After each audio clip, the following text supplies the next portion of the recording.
नमस्कार, local station YouTube channel पर एक बार फिर से आप सबका हार्दिक स्वागत है। अक्सर हम अपने इस चैनल पर आपकी कुछ खास शख्सियतों से मुलाकात करवाते रहते हैं। पिछले दिनों हमने एक पोल लगाया था और आपसे पूछा था कि भैया अगला इंटरव्यू किसका किया जाए, तो सबसे ज़्यादा वोट जिस शख्स के नाम पे आया था उनके साथ आज हम बैठे हैं। बैकग्राउंड में आप देखिए बिल्कुल गाँव वाला एकदम ठेठ देशी माहौल है। बाग के नीचे हवा एकदम चल रही है मस्त, और हम खाट पर बैठ कर इस वक्त अभिषेक प्रेमी जी का इंटरव्यू करने आए हैं। सबसे पहले स्वागत है अभिषेक जी। बहुत बहुत धन्यवाद। और सबसे पहले लोकल स्टेशन देख रहे सभी दर्शकों को मैं सादर नमस्कार करता हूं। तो जैसा कि आप देख रहे हैं मेरी बाईं तरफ अभिषेक प्रेमी जी बैठे हैं। ढेर सारी बातें होंगी, इसलिए जहां पे बैठे हैं बिल्कुल इत्मीनान से बैठ जाइए, क्योंकि आज काफ़ी कुछ आपको इनके बारे में तो पता ही चलेगा, साथ ही भोजपुरी इंडस्ट्री के बारे में भी आपको काफ़ी सारी चीज़ें पता चलने वाली हैं। तो अभिषेक जी, सबसे पहले तो एक आप अपना परिचय दीजिए कि मूल रूप से कहाँ के रहने वाले हैं, और फिर हम अपनी बातचीत शुरू करते हैं। देखिए, मैं अभिषेक यादव और अपना टाइटल प्रेमी लगाता हूं। मैं अमेठी ज़िले के एक छोटे से गांव बदलापुर का रहने वाला हूं, जो कि मिसरौली स्टेशन के पास में पड़ता है। तो और हमारी पढ़ाई लिखाई जो है यहाँ श्री शिव प्रताप इंटर कॉलेज अमेठी, और ग्रेजुएशन डिग्री जो है RRPG कॉलेज से पूरी की। तो आपने देखा कि इन्होंने थोड़ा सा अपना एक तो पता बताया कि कहाँ के रहने वाले हैं मूल रूप से, और दूसरा इनका एजुकेशन जो रहा है वो इन्होंने उसके विषय में बात करी। अब मैं इनके बारे में थोड़ा सा एक बात आपको और बता देता हूँ। पहले तो ये बहुत ही मस्त मौला इंसान है, जो सबसे खास बात इनकी मुझे लगती है, मैं पहले कई बार मिल चुका हूँ। दूसरी बात ये है कि ये फिल्मों में डायरेक्शन का काम करते हैं, डायरेक्टर के रूप में ये एक रोल निभाते हैं। पूर्व में गायक भी रह चुके हैं। इन्होंने गाना बंद क्यों किया है, अभी भी गा रहे हैं, वो सब सवाल हम इनसे पूछेंगे एक एक करके।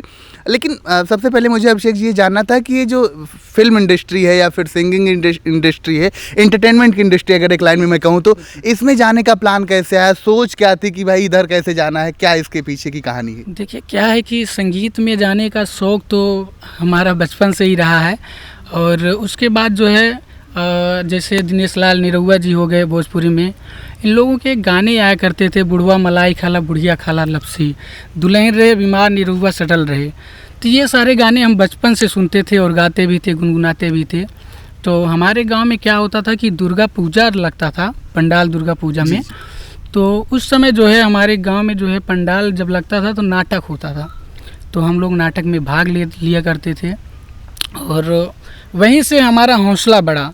पहले तो हम भी सोचते थे, हिचकिचाते थे कि जो है कि कैसे करेंगे गांव वालों के सामने एक्टिंग करना। वाकई में जब कभी मंच नहीं साझा किए, अब तो बड़ा मुश्किल होता है, हाथ पैर कांपता है। तो लेकिन हाँ, जब हम पहली बार मंच पर आए तो बिना डायलॉग बोले जब हम जो है मंच पे आए ही इतनी तालियां बजी कि ये समझ लीजिए कि हमारा हौसला बढ़ा। फिर हम लोग कंटिन्यू काम करते रहे और गांव में नाटक करते रहे, लोग हौसला बढ़ाते रहे। गांव का ही इतना प्यार मिला कि हमको लगा कि नहीं, अब हमको निकल के जो है कुछ आगे जाके इस क्षेत्र में कुछ अच्छा करना चाहिए। एक बड़ी प्यारी बात आपने बोली कि जब आप एक्टिंग के लिए या फिर ऐसा सोच रहे थे कि भाई रंगमंच करना या फिर गांव के लोगों के सामने कैसे आप एक्टिंग कर पाएंगे, बहुत सारे लोग देख रहे होंगे, वो आपसे जानना चाहेंगे कि इस डर को आपने ख़त्म कैसे किया? क्या लोगों मतलब नियमित प्रैक्टिस की ये एक उसका राज है, या फिर आपके लिए कौन सी चीज़ काम की? क्योंकि बहुत सारे लोग देख रहे होंगे, वो अभी भी शायद हिचकिचा रहे हों। तो देखिए, डर का सबसे बड़ा राज है, सबसे बड़ी बात है कि आपके अंदर जो भी प्रतिभा है अपना 100% आप देने की कोशिश करिए।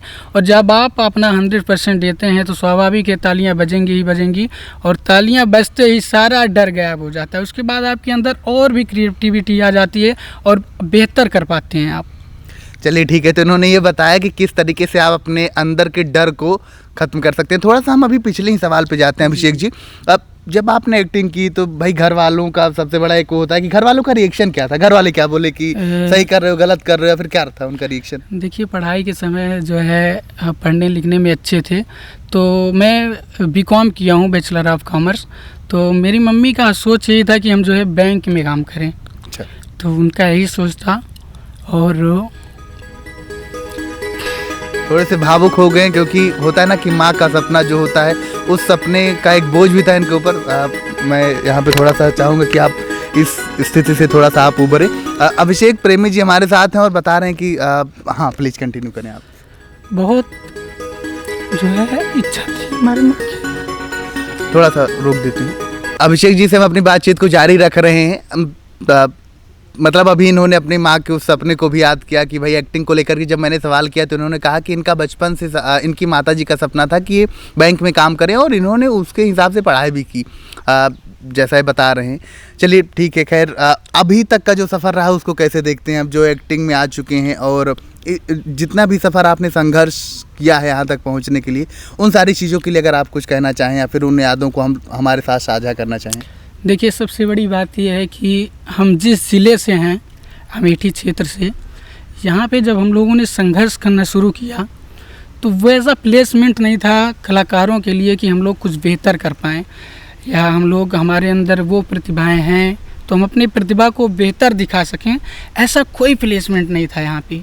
और पहले तो आप जानते हैं कि कैसेट का ज़माना था जी। अब तो जो है बहुत सारे सोशल मीडिया के प्लेटफॉर्म ऐसे हैं कि अगर आपके पास कुछ भी है, आप जो है आप अपनी क्रिएटिविटी दिखा के आप वीडियो बना के सोशल मीडिया पर डाल रहे हैं और लोग वायरल भी हो रहे हैं, लोगों को जो है रिस्पांस भी, तो एक बहुत बड़ा कहने का मतलब प्लेटफॉर्म मिल गया ये सोशल मीडिया। नहीं तो पहले बहुत ही स्ट्रगल करना पड़ता था। मैं बताया ही कि मम्मी चाहती थी कि मैं MBA करूं और लेकिन मेरी रुचि थी तो मैं इस लाइन में जाने की, तो मैं पहले ही बोल दिया कि देखिए पैसा बर्बाद करने से कोई फ़ायदा तो है नहीं, और अब जब मैं चाहता हूं कि मैं इस लाइन में जाऊं तो मैंने यही करना शुरू किया। और मैं इलाहाबाद यूनिवर्सिटी थिएटर ग्रुप से रंगमंच भी किया और वहाँ से करने के बाद मैंने बहुत सारे दूरदर्शन और DD नेशनल चैनल का भी जो है प्रोग्राम किया है 2011 में। हाँ, आपको बताना भूल गया, मैं एक बार 2011 में 11th कर रहा था, 11वीं की पढ़ाई, तो उस समय शायद आप भी जानते होंगे श्री सुप्रताप इंटर कॉलेज से हम पढ़ रहे थे जी। तो वहाँ पे एक सेट लगा था, बहुत बड़ा सेट, जमुनिया तस्वीर बदलते भारत की, जो कि शायद DD नेशनल पे ही प्रसारित हो रहा था, वो भी पूरा प्लेटफॉर्म बना था। तो हम लोग इंटरवल में बाहर निकलते थे, तो बाहर हम आए तो देखे बड़ा सेट लगा है, तो हम लोग सोचे कि जो है चलो पता करते हैं क्या है, लगा कि ऐसे कुछ जो है जी जी। तो उसके बाद हमने पता किया तो पता चला कि कोई DD नेशनल पे नाटक आ रहा है, तो शायद कांग्रेस गवर्नमेंट का प्रचार था जमुनिया तस्वीर बदलते भारत की। तो हमने जो है प्रयास किया उसमें जाने की, चूँकि अपने क्षेत्र में ही कार्यक्रम हो रहा था रामलीला मैदान ग्राउंड में, तो हमने प्रयास किया जाने की, बहुत कोशिशें की, तो ये हुआ कि यहाँ तो नहीं हो पाएगा अब। तो तब मैं 11वीं क्लास में था तो कितना बड़ा था आप जान ही सकते हैं जी। लेकिन मैंने वहाँ से अपना जो है बात की लोगों से, तो वहाँ के जो भी कलाकार थे लोगों ने हमारी मदद भी की, ऐसा नहीं है। और उसके माध्यम से मैंने जमुनिया नाटक में बहुत सारी जगह शोज किए, जो है राजस्थान से लेके गांधीनगर गुजरात तक हर जगह जो है शो किया, जो है एज एक्टिंग। काफ़ी लंबा सफ़र रहा है, जैसे अपने सफ़र को याद करते हुए अभिषेक जी हमसे इस वक्त बात कर रहे हैं। अभिषेक जी, एक सवाल मुझे और आपसे था, बेसिकली वो इसी आपकी इंडस्ट्री से जुड़ा हुआ है कि बहुत सारे लोग एक्टिंग की, सिंगिंग की या फिर डायरेक्शन की दुनिया में आना चाहते हैं, तो ऐसे लोगों के लिए आप क्या कहना चाहेंगे? इस फील्ड में क्या उनके लिए जगह है या फिर ऐसा हो चुका है कि भाई फील्ड तो अब भर चुकी है? ऐसे लोगों के लिए अगर आपसे कुछ कहना हो, चाहे एक्टिंग की बात करें, चाहे सिंगिंग की बात करें या फिर डायरेक्शन की बात करें, क्या कहेंगे ऐसे लोगों से जो आना चाहते हैं, नए लोग हैं? सबसे बड़ी बात ये कहेंगे कि प्रत्येक व्यक्ति के अंदर एक ऐसी कला होती है जो कि उससे बेहतर कोई नहीं कर सकता जी। हर व्यक्ति के अंदर, अब जैसे अमिताभ बच्चन जी तो सदी के महानायक है ही, उनके बारे में क्या कहना, लेकिन हाँ मैं फुल गारंटी के साथ हर उस शख्स को कह सकता हूँ कि जो हम कर सकते हैं वो अमिताभ बच्चन जी चाह के भी नहीं कर सकते।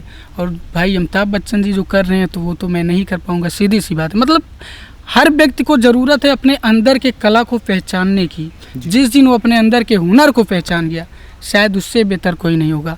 तो सब के लिए जगह है, बस आपको ज़रूरत है कि अपने अंदर की प्रतिभा को जानने की, उसे निखारने की। अभी आप पराग पाटिल फिल्म प्रोडक्शन के साथ जुड़े हुए हैं, आने वाले समय में क्या सोच है? क्या खुद की भी फिल्म डायरेक्ट करने का इरादा है या फिर अभी और ज्ञान अर्जन करना चाहते हैं? इस विषय में कुछ सोचा हो तो दर्शकों को बताएं। जी बिल्कुल, हर कोई यही सोचता है कि हम जिस क्षेत्र में उतरे हैं उसमें जो है हमें सफलता मिले, और हमने पराग जी के साथ काम करना शुरू किया। आपको एक वाकया बताता हूँ कि एक समय हम शूटिंग कर रहे थे और कहीं पे उस समय जो है एक फ़ोन आया राकेश त्रिपाठी जी का।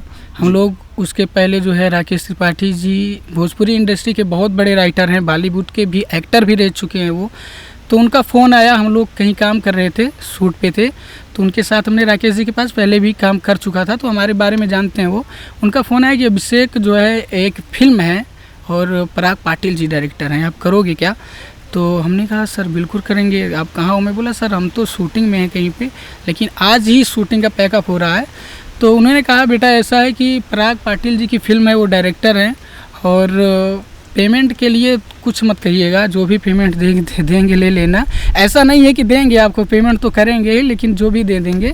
तो मैंने कहा कि सर ऐसी बात नहीं है, अगर पराग सर की जो है फ़िल्म है तो मुझे करना है, और पेमेंट नहीं भी देंगे तो भी मैं काम करूंगा, क्योंकि मुझे इंडस्ट्री में अपनी जगह बनानी थी।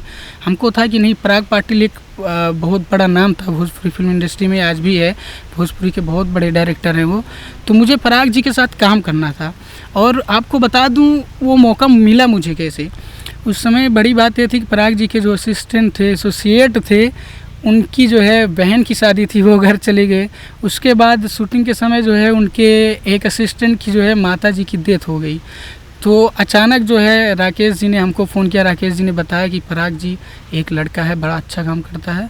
तो उन्होंने हमको बुलाया, तो पराग जी हमसे कुछ सवाल भी पूछे कि आपने क्या किया कैसे, तो हमने बताया, तो बोला ठीक है हाँ लड़का करेगा। तो देखिए क्या होता है ना कि किसी के बार फर्स्ट टाइम काम करना, जैसे पराग जी, हम तो पराग जी के साथ पहली बार कर ही रहे हैं, पराग सर भी एक नए लड़के के साथ, एक नए असिस्टेंट के साथ इतना बड़ा प्रोजेक्ट करना और बहुत बड़ी बात होती है। लेकिन हम पे भरोसा किया, और वो फिल्म कंप्लीट करने के बाद, फिल्म का नाम बता दीजिए, दर्शक जानना चाहेंगे। फिल्म का नाम था दोस्ताना। अच्छा, और चिंटू जी जो है उसमें जो है चिंटू जी हीरो थे, काजल राघवानी हीरोइन थी। काजल जी को दुबई जाना था शूट पे, और 2 असिस्टेंट मिल के हमने 15 दिन में वो पिक्चर कंप्लीट किया। तो पिक्चर कंप्लीट होने के बाद बड़ी बात यह है कि राकेश त्रिपाठी की जो है पराग सर ने सराहना की कि अभिषेक तो जो है 15 दिन में पूरे अपने मतलब जो शेड्यूल था हमारा, उस शेड्यूल में पिक्चर कंप्लीट कर दिया। तो वहाँ से जो है हमने पराग जी को पकड़ा और कंटिन्यू उनके साथ काम कर रहे हैं। पराग जी एक व्यक्ति के तौर पर आपको कैसे लगते हैं? अगर उनके व्यक्तित्व की बात करें तो एक पर्सनालिटी के रूप में कैसे लगते हैं आपको? मिलनसार हैं, एक ओवरऑल आप कैसे देखते हैं पराग जी को? देखिए पराग सर नो डाउट बहुत ही अच्छे इंसान हैं, लेकिन उनके अंदर केवल एक ही खासियत है कि वो कभी काम से समझौता नहीं करते हैं। अब आपको मैं बताऊं कि हम लोग जो है होटल पे रहते हैं, बहुत ही प्यार मोहब्बत से इंटरटेनमेंट भी करते हैं, हम लोगों से हंसी मजाक भी करते हैं, लेकिन जब हम लोग सेट पे होते हैं तो हिम्मत नहीं होती सर से सवाल करने की। रीज़न ये है ना कि वो काम को लेके बहुत ज़्यादा सीरियस रहते हैं, यानी पैशनेट हैं काम को लेकर के काफ़ी ज़्यादा। अभिषेक जी, आप बहुत सारे एक्टर एक्ट्रेस के साथ काम कर चुके हैं। हमारे दर्शकों को अगर आप कुछ नाम बताना चाहें जिनके साथ आप काम किए हैं, वैसे हम वो तस्वीरें भी आपके स्क्रीन पर जरूर शो करने की कोशिश करेंगे इस वीडियो में। अगर कुछ बता पाएँ जिन एक्टर्स या एक्ट्रेस के साथ आप काम किए जी हैं। बिल्कुल, जो है हमारी एक सोच थी, जैसे हमने बताया कि बुढ़वा मलाई खाला बुढ़िया खाला लपसी, इसी बाग में हम जो है लेट के लोग चराते थे गाय वाय, तो हम भी यहीं बैठ के अपना गाते रहते थे। उस दिन हमें बड़ी खुशी हुई जब मैं जो है दिनेश लाल यादव निरहुआ जी के साथ काम किया। आज आप जहाँ पे हैं, निश्चित तौर पर हर जो भी लोग आपको जानते हैं सबको आपके ऊपर गर्व है। और ये कहानी जो हम आपको इनकी दिखाने की कोशिश यही कर रहे हैं कि कैसे एक गांव का लड़का जिसके सामने तमाम दिक्कतें आई, लेकिन उसके बाद भी उसने अपने सपनों को नहीं छोड़ा और आखिर में वहां पहुंचा जहां के लिए उसने ठानी थी। अभी भी सफ़र जारी है। इसी कहानी में हम इनसे आगे भी बातचीत जारी रखेंगे। मेरे साथ अभिषेक प्रेमी जी हैं और आगे इनके साथ एक रैपिड फायर राउंड होगा, वो सबसे दिलचस्प होगा, उसमें भी बात करेंगे। कोई बात नहीं, तो आपने ये बताया कि जी हम आपको बताएं कि भोजपुरी का कोई ऐसा स्टार नहीं बचा जिसके साथ हमने काम नहीं किया। अभी अभिषेक जी थोड़े से इमोशनल हो गए, मतलब भावात्मक रूप से वो थोड़े से, मतलब उनकी आंखों से आंसू भी आ गए, जैसा आपने अपनी स्क्रीन पर देखा भी होगा। तो वो अभी थोड़ा सा फ्रेश होने के लिए गए हैं। हम उनके साथ वापस इस बातचीत को जारी रखेंगे। आपको ये बातचीत कैसी लगी है कमेंट करके हमें ज़रूर बताएं। आगे रैपिड फायर राउंड में हम बात भी करने वाले हैं अभिषेक जी से, कई दिलचस्प सवाल होंगे, उनके जवाब भी हम ढूंढने की कोशिश करेंगे। फिलहाल लोकल स्टेशन यूट्यूब चैनल पर अगर आप नए हैं तो जल्दी से इस चैनल को सब्सक्राइब करिए, क्योंकि हम यहाँ पर ऐसी ही दिलचस्प, रोचक और आपके काम की जानकारी, वीडियोज़ और कहानियाँ लेकर आते रहते हैं। बातचीत को वापस से जारी रखेंगे। बार फिर से स्वागत है अभिषेक जी। तो भाई आपको मैं बता रहा था कि भोजपुरी का कोई ऐसा स्टार नहीं बचा जिसके साथ हमने काम नहीं किया। और बहुत सारे हमारे आपस में डिस्कस भी होते हैं। हम लोग कहानी को भी लेके जो है बहुत सारे जो है चेंजिंग और उसमें फेरबदल करते रहते हैं। तो भोजपुरी का कोई, चाहे वो खेसारी जी हों, निरहुआ जी हों, पवन सिंह जी हों, काजल राघवानी, अक्षरा जी, आम्रपाली जी, भोजपुरी के जितने भी स्टार हैं, चिंटू जी, सबके साथ हमने काम किया है और सबको जो है हमने असिस्ट किया है। तो इन्होंने नाम भी बता दिया और किस तरीके से एक लंबा सफ़र तय करके आज ये इस इंडस्ट्री में अपने पैर को और मजबूत करने की कोशिश कर रहे हैं। अब हम इस लोकल स्टेशन यूट्यूब चैनल का अपने जो हम व्यक्ति विशेष से बात करते हैं उसमें अब हम पहुंच चुके हैं रैपिड फायर राउंड में। Abhishek ji, rapid fire round है हमारा एक तरह का ऐसा सेक्शन है जो सबसे ज़्यादा पसंद किया जाता है इस चैनल पर। उसमें हम क्या करेंगे, आपसे एक सवाल पूछा जाएगा, सवाल के 2 ऑप्शन होंगे, आप कोई तीसरा ऑप्शन भी बता सकते हैं कि भाई ये मेरे हिसाब से है इसमें, और आप एक्सप्लेन भी चाहे तो कर सकते हैं। कुल मिला के 3 छोटे छोटे सवाल होंगे और जवाब आपके ऊपर है कि आप कितने लंबे या छोटे जवाब देना चाहेंगे।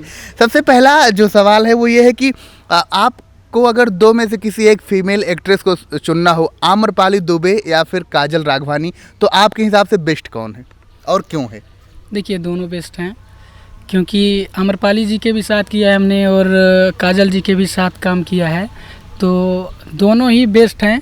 और आम्रपाली जी एक बहुत ही अच्छी एक्टर हैं और अपने काम को बहुत गंभीरता से लेती हैं जो है, और चीज़ों को सबसे पहले बहुत ही अच्छे ढंग से समझती हैं। और काजल जी का भी वही स्वभाव है, पूरा एकदम यूनिट के साथ मिल के रहना, प्यार मोहब्बत, ये चीज़ें उनकी कमाल की है। तो दोनों मेरे लिए बहुत ही अच्छा, ओवरऑल भोजपुरी इंडस्ट्री की बात करें तो आपकी फीमेल जो एक्ट्रेस हैं फेवरेट कौन सी रही हैं? फीमेल एक्ट्रेस में बात करें तो ये तो मैंने 2 ऑप्शन आपको दिए थे, लेकिन फेवरेट की अगर बात करें तो कोई ऐसी एक्ट्रेस जो आपकी पसंदीदा एक्ट्रेस है, कोई पुरानी भी हो सकती, मान लीजिए आप वो काम ना करती हूँ, बट कोई ऐसा नाम जो बताना चाहें? देखिए, अगर एक्टिंग के मामले में मैं कहूँ तो मेरी फेवरेट अक्षरा जी हैं। अक्षरा जी, मैं पहले से भी उनको लाइक करता था जो है, और अक्षरा जी हैं। बाकी नो डाउट हमने सबके साथ काम किया है, सब अच्छे हैं व्यवहारिक रूप से भी और अपने काम के लिए भी सभी अच्छे हैं।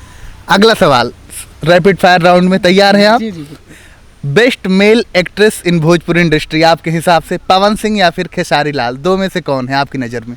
देखिए, मैं सीधे तौर पर कह सकता हूँ, जहाँ पे बेस्ट एक्ट्रेस की आपने बात की तो स्वाभाविक है खेसारी लाल यादव जी।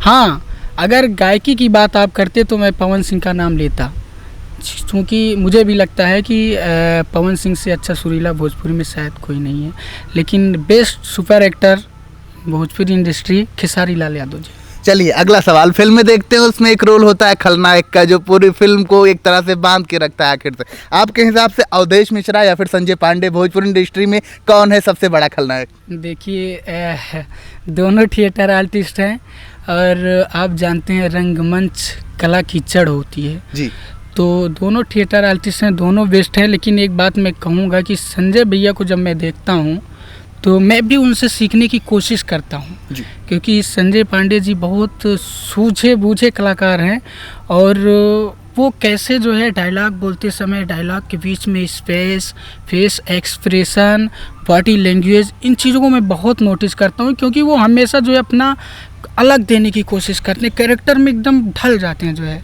तो मैंने उनसे, बेस्ट दोनों हैं, लेकिन मैं जो है संजय भैया को जो है देखता हूँ, नोटिस करता हूँ और सीखने की कोशिश करता हूँ उनसे।